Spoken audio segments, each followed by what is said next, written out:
Welcome, little lambs. Today we're going to be reading Tangled Wanted, Flynn Rider. Princess Rapunzel and Flynn Rider were visiting their friends at the Snuggly Duckling. Rapunzel was learning how to play the piano from hook hand. Flynn was learning interior design. He was less excited than Rapunzel. "A little to the right," Gunther said. "The right? Really?" Flynn asked as he moved a vase. Suddenly, the door flew open. It was the noble horse Max, followed by two royal guards. Max sadly held up a wanted poster in his mouth. It had a picture of Flynn. "Anyone else getting a sense of deja vu?" Flynn asked. "It looks like they think you stole my tiara again," Rapunzel said as she read the warrant for Flynn's arrest. "What? I didn't do anything. Why does everyone always think it's me?" Flynn said. Rapunzel just looked at him. "Well, I guess they might have a few reasons," Flynn said. The guards explained that late the night before, someone who looked just like Flynn had sneaked into the castle and stolen Rapunzel's tiara right from underneath the guards' noses. There were witnesses all over town who said they had seen Flynn running away from the scene of the crime. The guards had no choice but to arrest Flynn. "Don't worry," Rapunzel said. "We'll clear this whole thing up.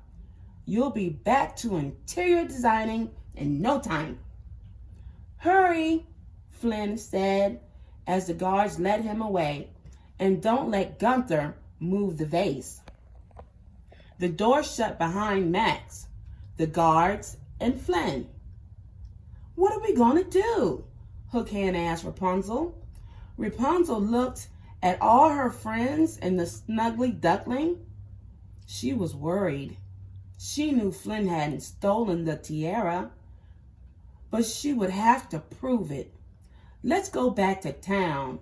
It's time to investigate," Rapunzel said. Later that day, Rapunzel and her friends reached Corona and questioned the townspeople. The town was abuzz with news and theories about the theft of the tiara. "I heard that Flynn Rider stole it to give to a princess from a faraway land," a shopkeeper told Bruiser. "Oh, please," said Rapunzel. A baker said that he had heard Flynn was trading the tiara for his freedom from an evil magician. And a gardener said that Flynn was going to use the tiara to buy a ship and sail far, far away. "He'd never do that," Rapunzel said. "He hates sailing." Many people swore that they had seen Flynn the night before. The librarian had spotted Flynn sneaking around by the paint shop. A sailor was sure he'd seen Flynn down by the docks. But how did you know it was him?"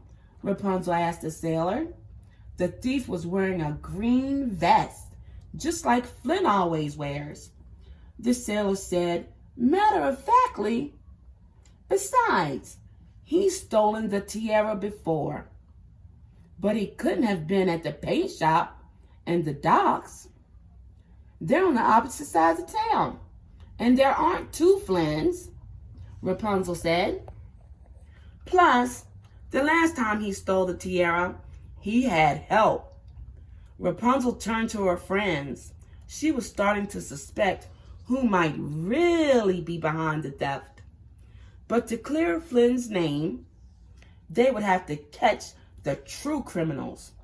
"I think I have a plan," Rapunzel said, drawing everyone into a tight huddle. "Now listen closely."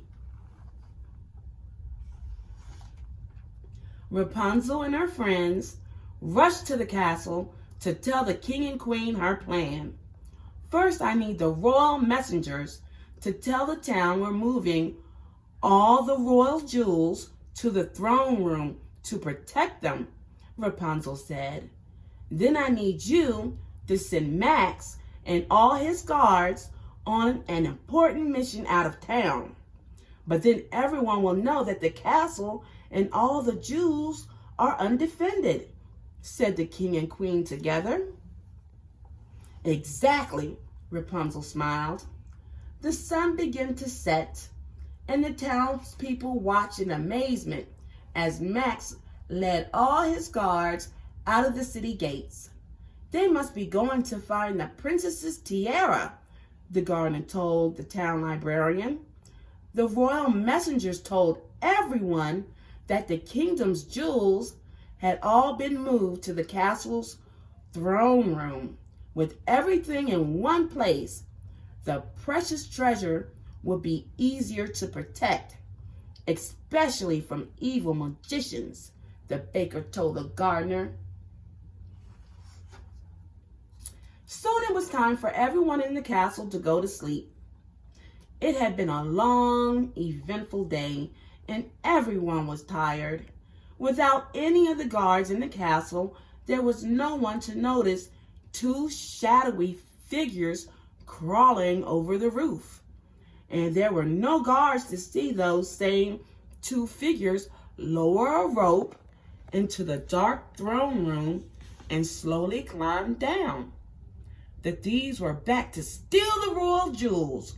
The two people softly landed on the floor of the throne room. They quietly walked toward the center of the room, looking for the royal jewels. But the room was empty. I don't understand, said a gruff voice. Where are all the jewels? Suddenly, the room was full of light. Rapunzel and her friends ran out of hiding. It had been a trap all along. In the harsh light of her lantern, Rapunzel saw that the figures were dressed in matching green vests, just like Flynn's. But she wasn't fooled for a moment. As Attila and Hook Hand restrained the criminals, Rapunzel removed their brown wigs to reveal the Stabbington brothers. Look at the Stabbington brothers. How did you know we'd be here? The Stabbington brothers asked Rapunzel. I knew that the idea of getting more jewels would be too tempting for you to pass up, Rapunzel said, especially when you had seen all the guards leave the city. You didn't know that I had a scary group of thugs to help me out. Rapunzel explained to her friends how the Stabbington brothers had disguised themselves as Flynn to hide their true identities. That was why the townspeople had seen Flynn in so many different places. There had been two of him. We knew that you would get to the bottom of this, Rapunzel, the queen said, giving her daughter a hug. Rapunzel smiled. Now, if you'll excuse me, I have some business in the dungeon.